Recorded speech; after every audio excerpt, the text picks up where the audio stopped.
If you want to understand modern geopolitics, do not start with a politician. Start with a barrel of oil that sounds almost too simple, which is usually a sign you are getting close to the truth. The world loves complicated explanations because complicated explanations make people feel intelligent. But most durable power rests on a few simple realities repeated at enormous scale. One of those realities is this: every country that wants to function needs energy. Another is this: for decades, much of the world has needed dollars to buy that energy. That link between oil and the dollar is one of the great hidden engines of the modern age. It does not explain everything, but it explains far more than most people realize. It helps explain why the United States kept its financial dominance after leaving gold. It helps explain why hostile countries still keep one foot inside the dollar world. It helps explain why sanctions bite, why treasury markets matter, why Gulf politics matter, and why Washington has been able to live with a degree of fiscal freedom that would destroy a less central nation. So let me tell you the story properly. The first mistake people make is thinking oil is just a fuel. It is not just a fuel. It is transport, industry, chemicals, plastics, fertilizers, shipping, aviation, logistics, and the hidden energy content inside modern life. Even when you think you are talking about something else, there is usually oil somewhere in the chain. Grocery shelves depend on it, planes depend on it, container ports depend on it, armies depend on it, industrial agriculture depends on it. The global economy is too elegant on the surface and too mechanical underneath. Oil sits under the machinery. Now, once you admit that, you run into a larger truth. Countries do not buy oil once. They must buy it continuously. That means whatever currency dominates oil trade gains a kind of permanent relevance. Not because politicians say so, but because economies must return to the market over and over again. They have to keep coming back. That is where America found one of the great leverage points in history. After the Second World War, the United States occupied a position nobody else could match. It had productive capacity, financial credibility, military reach, and a balance sheet the wrecked nations of the world could not rival. At Bretton Woods in 1944, the post-war financial order was designed with the dollar at its center. Currencies would be linked to the dollar, and the dollar would be linked to gold. That arrangement mattered because gold represented discipline. Gold told the world that the dollar, despite all its power, still had a visible tether. But governments disliked tethers. By 1971, the United States faced the contradiction all reserve powers eventually face. It wanted the benefits of global monetary leadership without the full constraint that metallic convertibility imposed.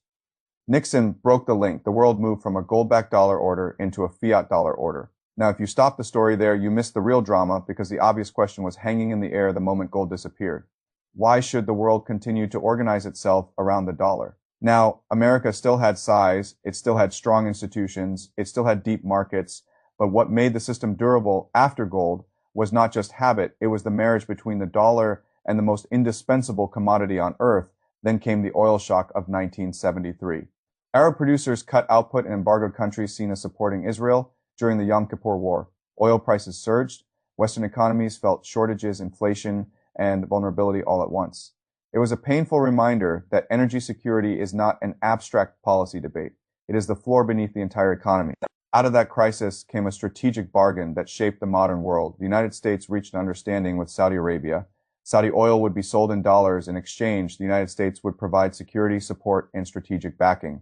Because Saudi Arabia mattered so much inside global oil production, the rest of the system followed. Other producers aligned with the dollar-based structure. Oil and the dollar became tied together at scale. That is the petrodollar. Now forget the academic phrase for a moment and look at the mechanism like a business operator. If the whole world needs oil and oil is priced in dollars, then the whole world needs dollars. Not metaphorically. Literally, countries must earn them, hold them, or borrow them. Central banks must stockpile them. Traders must settle in them. Importers must secure them. Banks must process them. Contracts must reference them. Risk models must hedge around them. And once the world must keep returning to your currency for something that's necessary, your currency acquires a structural advantage over every rival. That advantage is not mystical. It produces specific outcomes. It supports dollar demand. It helps keep the dollar stronger than it otherwise would be. It lets the United States fund itself more cheaply because the world wants safe dollar assets. It gives Washington extraordinary influence over the global financial plumbing because so much trade and so much reserve management touch institutions linked to the United States. That is why the petrodollar is not merely about how oil gets paid for. It is about how financial centrality gets preserved. Here's the part many people fail to notice: the system would be powerful even if dollars only moved one way from oil importing nations to oil exporters. But the system became much stronger because those dollars frequently came back. Oil producers did not simply sit on cash balances forever. They bought treasury bonds, they bought American assets, they bought real estate, they placed capital into the US financial system and into other dollar-linked markets. That process became known as petrodollar recycling. I want you to think about how elegant that loop is. The world needs oil. The world buys oil in dollars. The exporters accumulate dollars. The exporters reinvest those dollars into dollar assets. Then those assets help fund the system that keeps the dollar central. It is a loop of demand, security, savings, and reinvestment. That loop helped finance America and deepen the market for the assets America issues. It is one reason the United States could sustain a scale of borrowing that would have broken trust in a less central country. This is also why geopolitics and finance are never really separate when a reserve currency is tied to energy, military protection, and capital recycling. Foreign policy stops being a series of isolated events. It becomes part of a larger architecture from that point on. Oil-producing regions matter not only because they produce oil, but because the terms under which that oil is sold help reinforce the monetary order.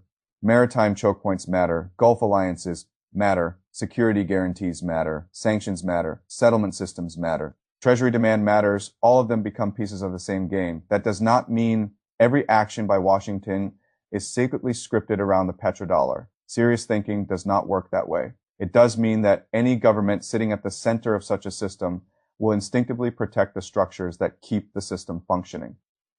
Now let us move to the objection that intelligent people always raise. If the petrodollar is so important, why are hostile countries not abandoning it faster? The answer is because replacing a dominant system is hard in the real world. You can announce a new currency arrangement in a speech. You cannot instantly replace the legal protections, transaction depth, market liquidity, clearing networks, price discovery, and reserve habits that make the old system useful. The dollar world is not just a slogan, it is an infrastructure stack. The reason so many countries still use the dollar even when they resent American leverage is simple.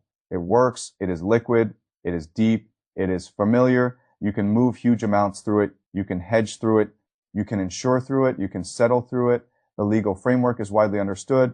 Investors trust treasury markets in a way they do not yet trust many alternatives. That creates inertia, and inertia in finance is not a trivial thing.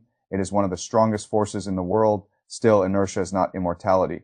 Countries have been trying to reduce exposure to the dollar where they think dependence is dangerous. Russia has shifted some trade away from the dollar. China has promoted yuan-based settlements and energy contracts. Various sanctioned or strategically anxious countries have experimented with euro deals, local currency swaps, or other bilateral arrangements. The BRICS conversation exists for a reason. They all understand the same basic problem. If the dollar system can be used against you, then too much dependence on it is a vulnerability. So yes, the world is pushing at the edges, but edge pressure is not the same thing as regime change. This is the distinction most commentary misses. The story is not that the petrodollar is untouched. The story is that it remains dominant while rivals try to carve out protected zones where American leverage hurts them less.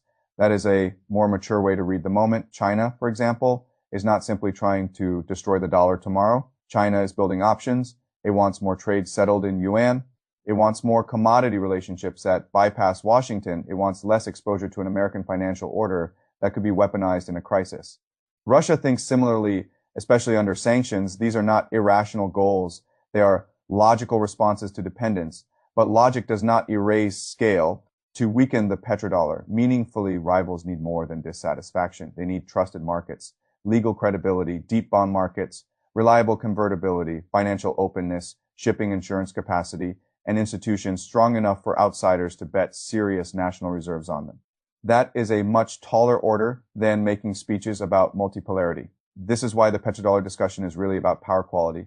Who provides the safest asset? Who provides the deepest market? Who provides the security umbrella around energy flows? Who provides the legal and institutional trust necessary for contracts to survive stress? Who can freeze, block, or redirect financial arteries when conflict rises? The answers to those questions explain a great deal about the current world order. They also explain why the end of the gold standard did not end dollar supremacy. Many people assume that once gold disappeared, the dollar should have lost its privileged position quickly. Instead, the dollar survived and even deepened its role because its backing changed form. It was no longer tied to metal. It was tied to a wider structure of power, confidence, and necessity. Oil was one of the strongest pieces of that structure. When I look at the modern world through an investor's eyes, I do not just see a currency system. I see a system of recurring forced demand. That phrase matters. Forced demand is very different from sentimental preference. The world does not primarily use the dollar because it loves the dollar. It uses the dollar because global trade, finance, and energy have been organized in ways that make the dollar the easiest and often safest instrument to use. A great deal of demand is born not from affection, but from necessity. Necessity is durable, at least until a substitute appears that is safer, deeper, and more convenient. Could that happen over time? Certainly nothing lasts forever. If enough large producers sell energy in other currencies, if enough major importers keep reserves elsewhere, if the United States mismanages its debt, politicizes its system too recklessly, or turns financial coercion into a habit so aggressive that others accept massive costs just to escape, then the long-term structure can weaken, but the timetable matters. These things usually erode before they collapse. The petrodollar can age before it dies. It can lose monopoly status before it loses centrality. It can face competition before it faces replacement. That is the phase thoughtful people should be watching.